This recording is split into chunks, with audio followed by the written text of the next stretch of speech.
Good morning, ladies and gentlemen. This is the time and place for the May 24th, 2017 formal hearing of the Utah Board of Oil, Gas, and Mining. Our first agenda item is docket number 2017-012, cause number 166-09, in the matter of Wesco Operating Company.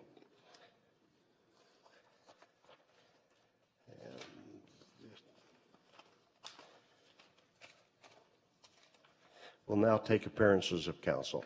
Fred McDonald of McDonald & Miller on behalf of petitioner Wesco Operating. Your microphone isn't on. Steve Alder with the Utah Attorney General's Office, representing the Division of Oil, Gas, and Mining. Is there anyone else here that is counsel involved in this hearing? Seeing none, back to you, Mr. McDonald. Thank you, Mr. Chairman. With me today are Mr. Steve Degenfelder, landman, Mr. Mike Bingle-Davis, geologist, and Mr. Tom Kirkwood, petroleum engineer for Wesco, that will be testifying today. And at this time, I'd ask that they be sworn in. Proceed. Stand up.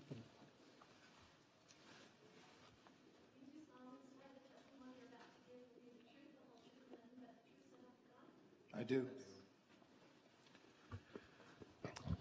Mr. Chairman and members of the board, the vitae of all three witnesses were submitted as Exhibit A in this cause. All three are testifying before the board for the first time today. Mr. Degenfelder will be testifying as a fact witness only. If all three were separately and individually asked about the contents of their respective vitae, they would confirm the same. I will, pursuant to Mr. Alder's request, qualify Mr. Bingle-Davis and Mr. Kirkwood as experts in geology and petroleum engineering at the commencement of their individual testimony. I want to confirm that the board received the supplement to Exhibit Z. That's just the additional certified mailing receipts. We have. Okay. And then also, as usual, Mr. Chairman, I will be moving for admission of my exhibits collectively at the end of our presentation. And that's our preference. Okay.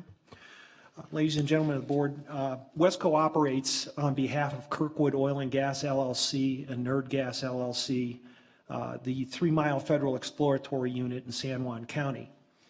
The unit currently has one participating area for the Cane Creek Formation, comprised of 474.63 acres, which are inclusive of 160 acres of Section 12, which is at issue today. The 3 Mile 2-2-29 well was drilled horizontally in 2004, and it crosses some lease lines as well as a portion of the existing participating area of the unit. The well was not completed, however, until Wesco took over operations, with first production on October 15th, 2016. The well does not meet the unit paying quantities definition under the governing federal unit agreement, and therefore its completion did not result in expansion of that existing participating area. Instead, production is allocated on a wellbore basis. Under these circumstances, BLM regulations and guidelines require communitization, under which the agreement is to allocate production on a pro rata acreage basis to the portion of the leaseholds outside of the PA and through which the lateral traverses, and to the PA participating area as to the portions thereof through which the lateral traverses. The BLM will not approve a communitization agreement without a conforming spacing order from the board. That's why Wesco is before you today. It's important to note that the general horizontal drilling rules, and particularly the rules establishing temporary 640-acre drilling units for horizontal wells, do not apply to lands within a federal unit pursuant to Utah Administrative Code Rule R649-3-2.8. As the testimony and evidence you'll hear today will reflect, the Cane Creek shales constitute one common source of supply of oil. Although utilizing different assumptions, as the testimony will show, or the exhibits will show, Wesco and the BLM have agreed that the appropriate drilling unit should be the 396.24 acres described in the request for agency action, based upon the circle tangent method. Wesco is confident that no lands beyond those being requested for inclusion in the drilling unit are being drained. Wesco is requesting that the drilling unit established be made retroactive to the well's date of first production for protection of correlative rights and consistent with BLM regulation.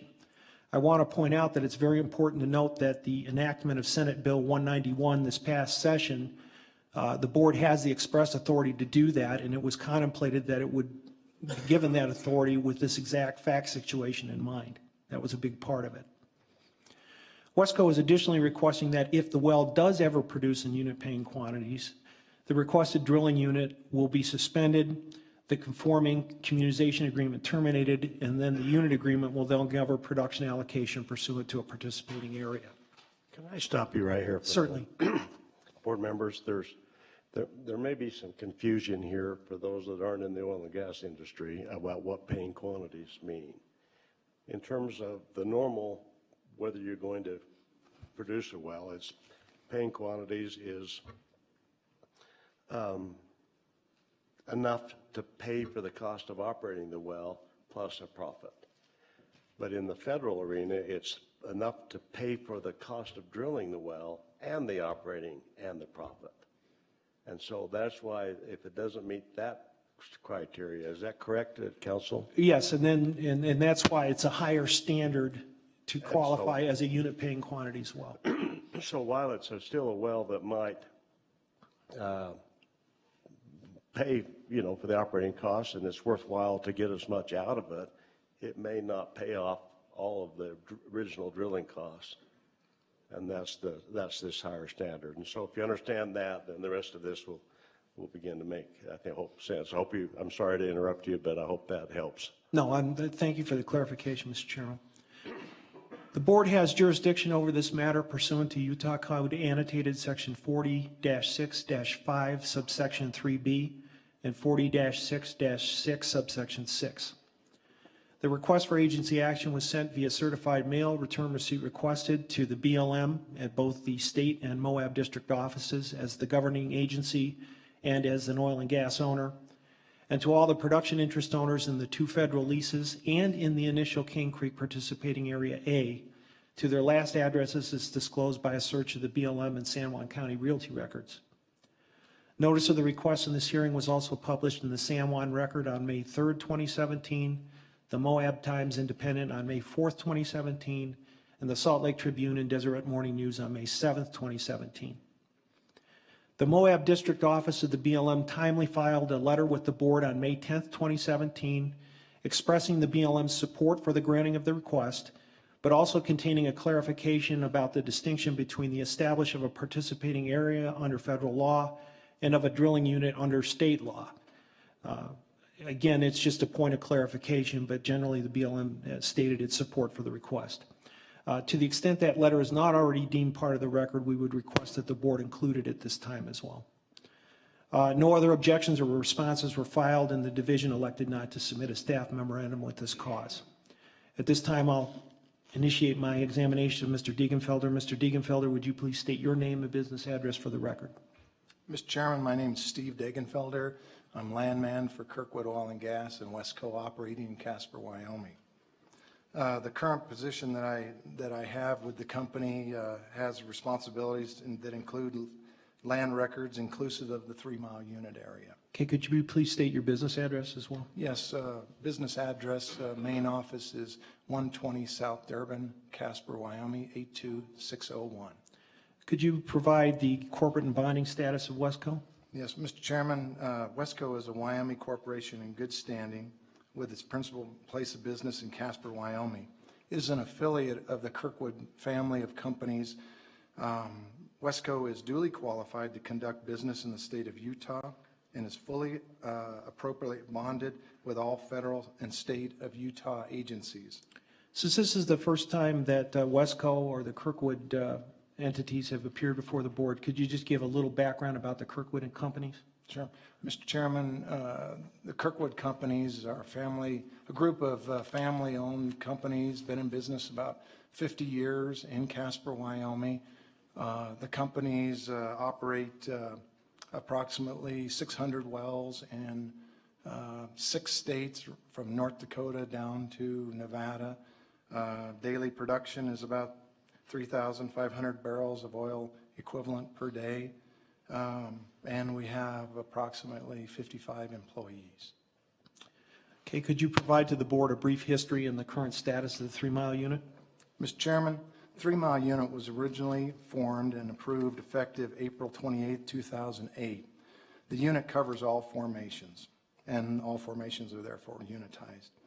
The initial Cane Creek Formation participating area comprised 474.63 acres, including the south half of the northeast quarter and the north half of the southeast quarter of section 12, which is part of the proposed drilling spacing unit. But that PA was approved effective January 13, 2011.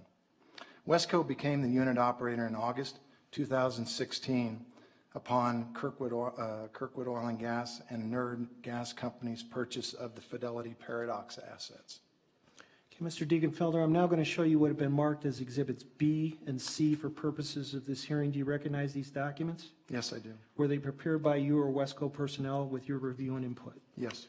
Okay, turning your attention to Exhibit B, which is shown on the PowerPoint, would you please explain to the board what this represents? Mr. Chairman, Exhibit B is a general reference plat reflecting the location of the 3 Mile unit and the proposed drilling unit south of Moab and due north of Monticello.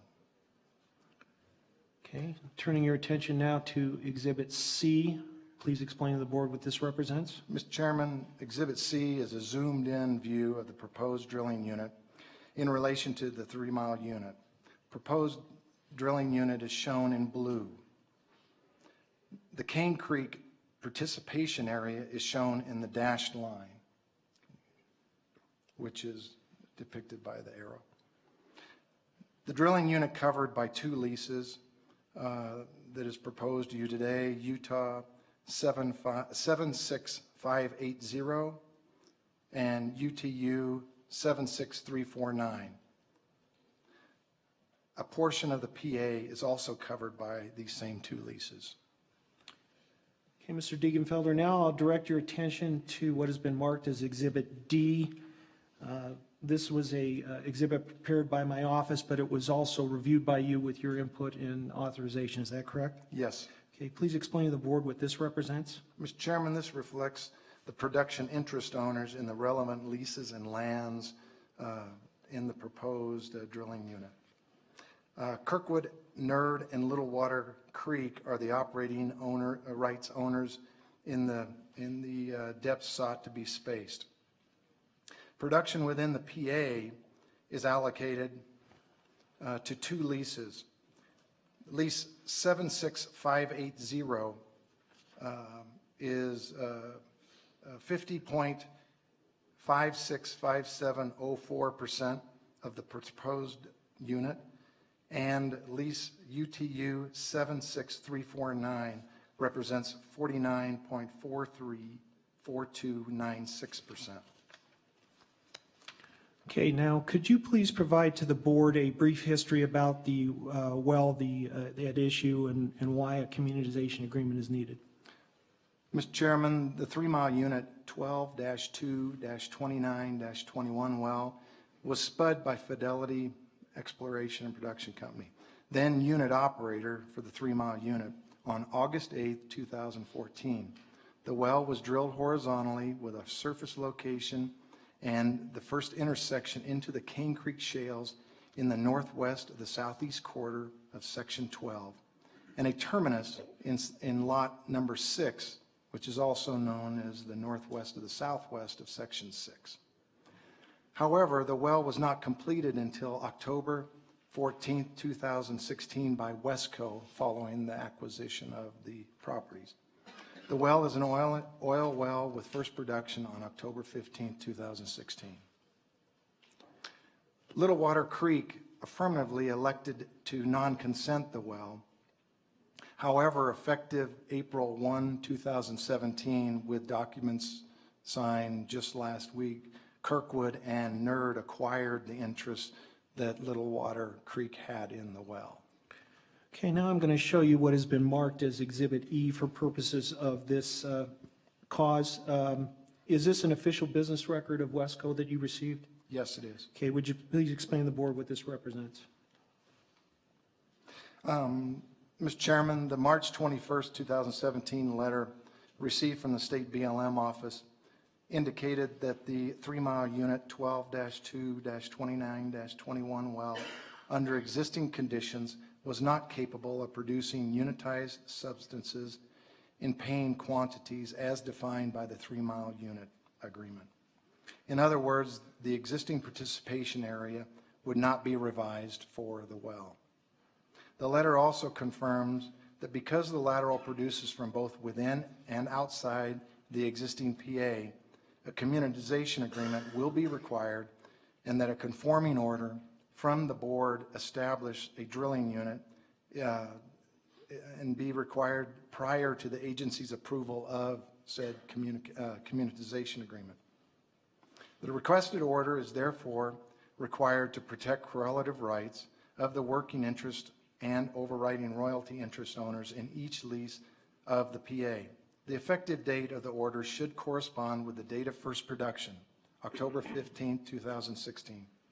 And not only as a matter of equity and fairness, but also because BLM guidelines require us. All right, would you confirm for the record that Wesco will pay the production proceeds on the basis of whatever the board orders? Yes. Okay, and the royalty has already been paid to the federal government because it owns 100% of the royalty, is that correct? That's correct. All right, would you also confirm for the record that if the well does produce in unit paying quantities that you will pay on a participating area basis? Yes, sir. Now I'm going to direct your attention to the certificate of mailing or certificate of service, which is a pleading already on file in this matter. This was prepared by my office. Do you recognize the names and addresses that are shown on there? I do. And who are those parties? Those parties are the same parties that are the interest owners within the proposed drilling unit. The ones that are shown on Exhibit D? Yes. Okay. And how were those names and addresses compiled? Those were compiled through a search of the federal, state, and county records to identify the working interest royalty owners and overriding interest owners in the specific tracts requested in the proposed spacing unit. Okay, now direct the board's attention to Exhibit Z as supplemented. These are true and correct copies of return receipts or return mailings received by my office of the mailing of the request for agency action. Again, it was supplemented to reflect the additional receipts or mailings that were received after the original exhibit filing date of April 21st, 2017. With that, that concludes my examination of Mr. Degenfelder. Division. Thank you, Mr. Chairman. And Mr. Dingenfelder, just one clarification for me. I just wanted to make it clear. I think I understand, but is the production, if the board grants the determination of the request, will the production or the distribution of production from this well change from the way it has been since the date of first production? Mr. Chairman, from the date of first production, the royalty has been paid. The federal government is the only landowner royalty, and we have escrowed funds for overriding royalty interest owners until the board approves that, but it will be paid on the percentages that are depicted on the submittal. Right. And I guess as I understand it, the production's been paid out. Maybe I don't understand it. No. Based on leases? The only thing that's been paid, I believe in summarizing, was the federal government's royalty because it owns 100% of the royalty. But everything else, he said, has been placed into suspense and escrow pending the decision here, and whatever the board decides, then the payment will be made on that basis. So there won't need to be any redistribution or readjustment to the production? Mr. Chairman, no, that's correct. All right, thank you. Okay. Call your next witness then. Thank you. Oh, pardon me, board members, I beg your pardon. Does anyone on the board have a question of this witness? Okay, call your next witness.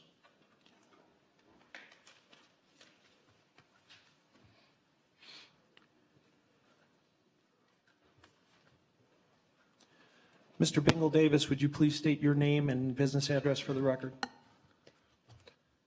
It was on now. Very good. My name is Mike Bingle Davis, and I'm currently working at Kirkwood Oil and Gas, located at 120 South Durban, Casper, Wyoming, 82601.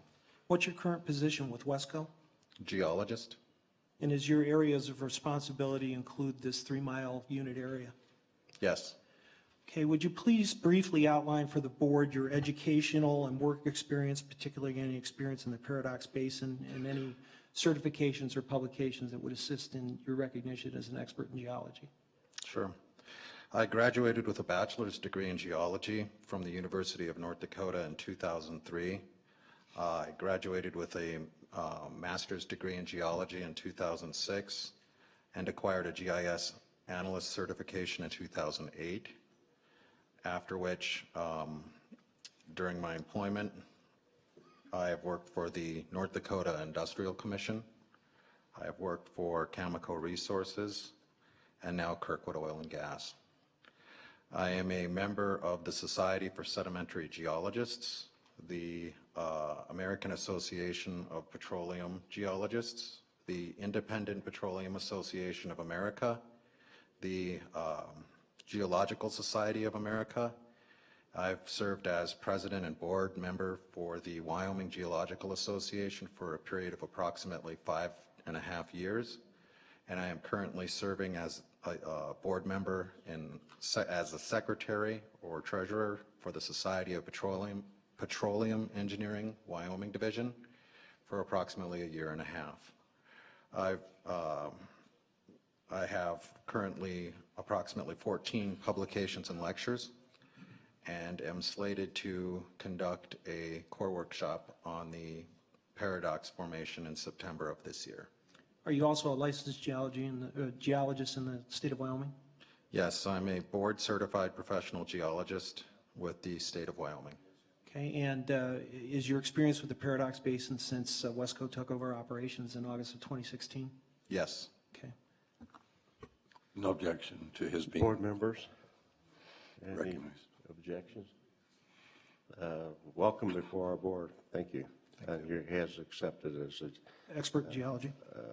geology expert for the purposes of this hearing. Okay, Mr. Chairman, I'd ask the board members at this time, Mr. Bingle Davis would be happy to provide a little bit more information about the Cane Creek Formation and its depositional nature, but I do recognize that we've had several hearings with that particular formation, and I just asked the board if they'd like it, we'll be happy to give it, otherwise we'll move on.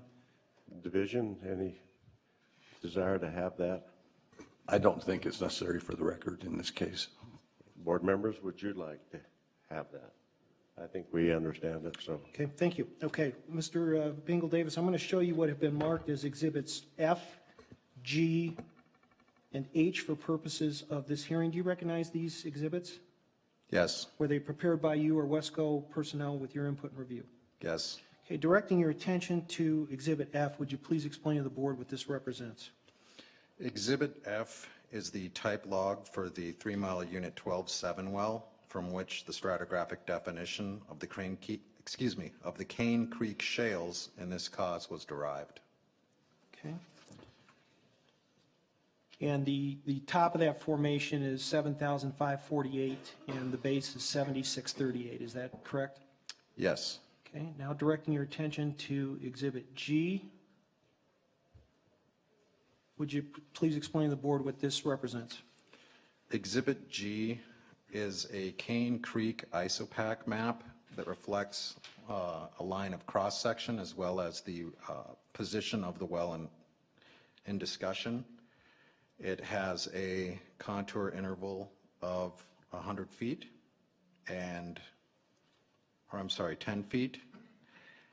And you can see in uniform thickness throughout the entire basin.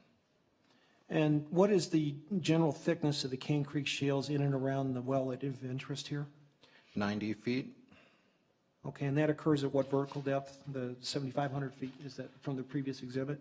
It's at a depth of 7,800 feet. Okay, all right. Now directing your attention to Exhibit H, would you please explain to the board what this reflects? Exhibit H is a geologic cross-section that follows the previous exhibit, as well as the diagram in the upper right, and it illustrates that the Cane Creek shales are of general uniform thickness across the basin and uniformity, and that there are confining layers consisting of salts and anhydrites above and below. And what is the nature of these shales? What's their permeability? Is there fracturing, et cetera? They're very low permeable shales with natural occurring fractures. Okay, in your expert opinion then, is the defined Cane Creek shales, do they constitute a common source of supply for oil and associated gas and hydrocarbons? Yes. Okay, Mr. Chairman, that concludes my examination. Mr. Bingle Davis. Thank you. Division? No questions for this witness. Board members, any questions? Okay. Call your next witness, please.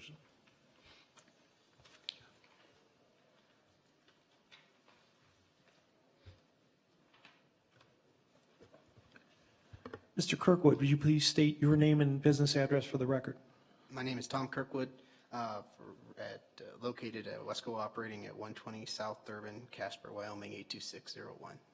And what is your current position with Wesco? I am a production engineer. Okay, and does your area of responsibility include the 3 Mile unit area? Yes. Okay, would you please outline for the board your educational, work experience, certifications, licensure, et cetera, for purposes of qualification?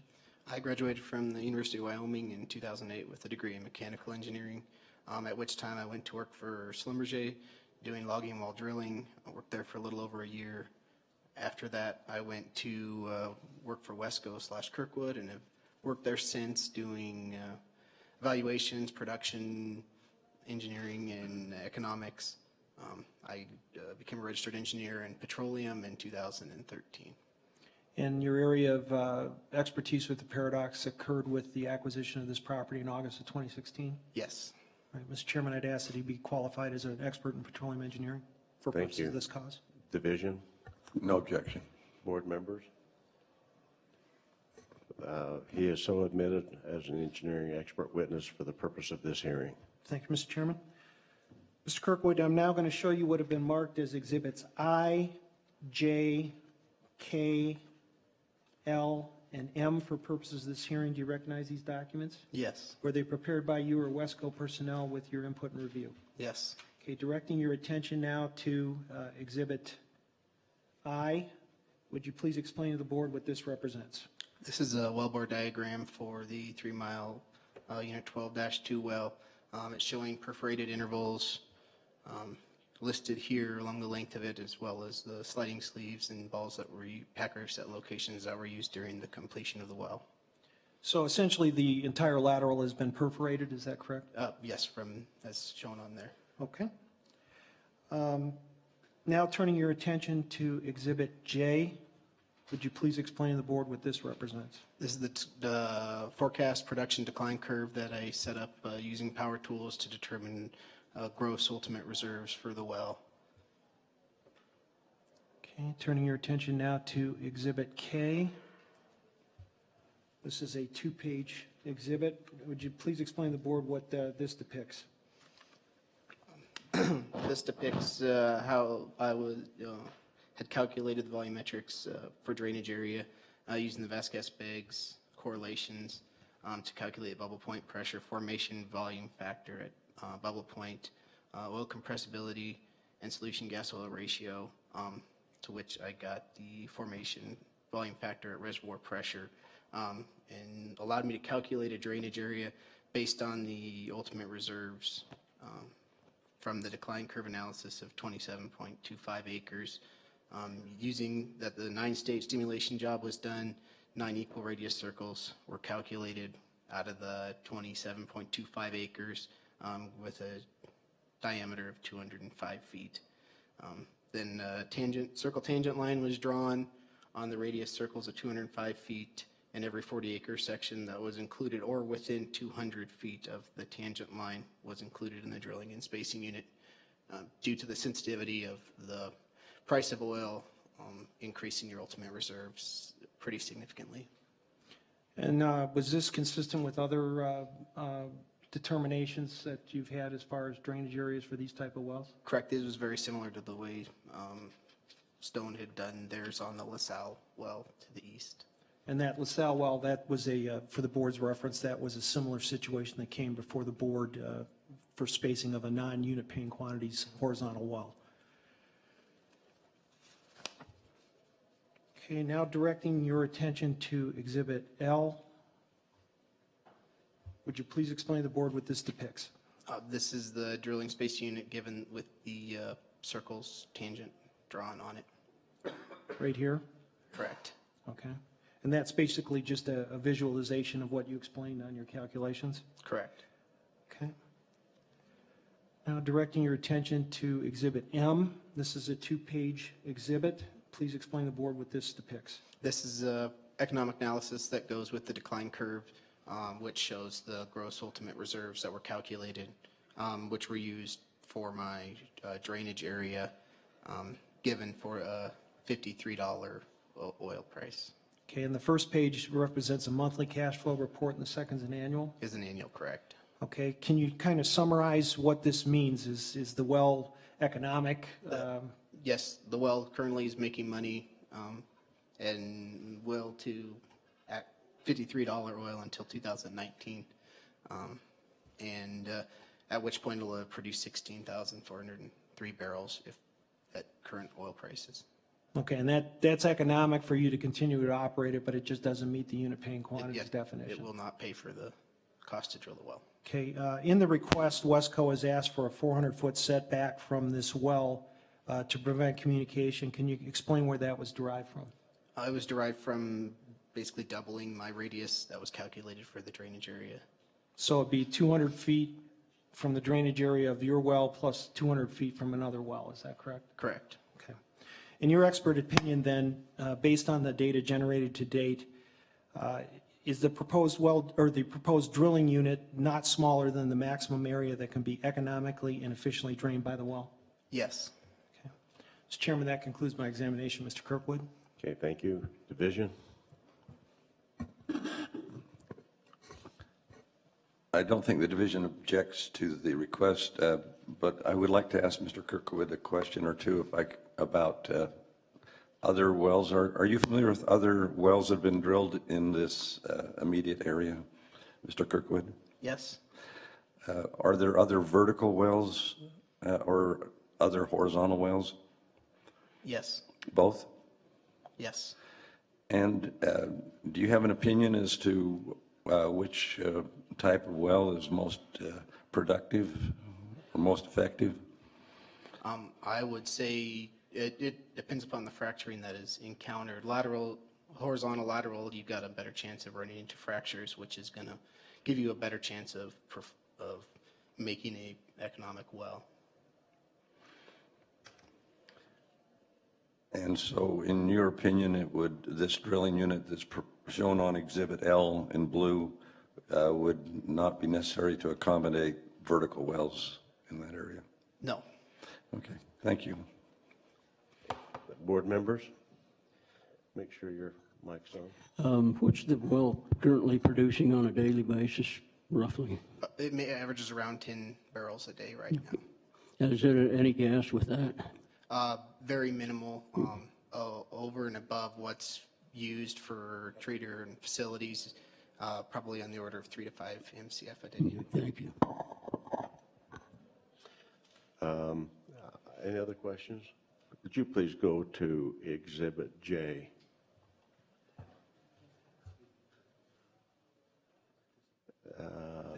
Maybe it's, yeah, it's the decline curve. There were a couple of lines there I didn't recognize. Can you just tell us about the line, the hockey stick looking line on the lower left-hand side? Explain what that is. This one here, Mr. Chairman? No, the next one over. To the right or left, this one? It'd be left of that Oh, one. this here? This one? Yes, that one. This one here. And I don't know how you describe it. Well, I knew what you meant by hockey stick. That is the water production that's been reported. So as the choppier lines are historic actual figures, and I don't have a forecast for the water, but but that is water production that came. Okay, and then the next line over that's choppy, It is, that ends in kind of V-looking. This one here? First, yes, that is what. that's natural gas production, And then the next one over. is oil. And why do you have such a dramatic shift in, or change in? From here to, a lot of this, we're doing some initial completion, coil tubing cleanouts. There's some days down. We also have salt issues are very significant, and that can lead to very choppy production, Okay, highs and lows and of that nature. and then when you go to the next exhibit. And, yes, and then at the last sentence, it says that you chose a,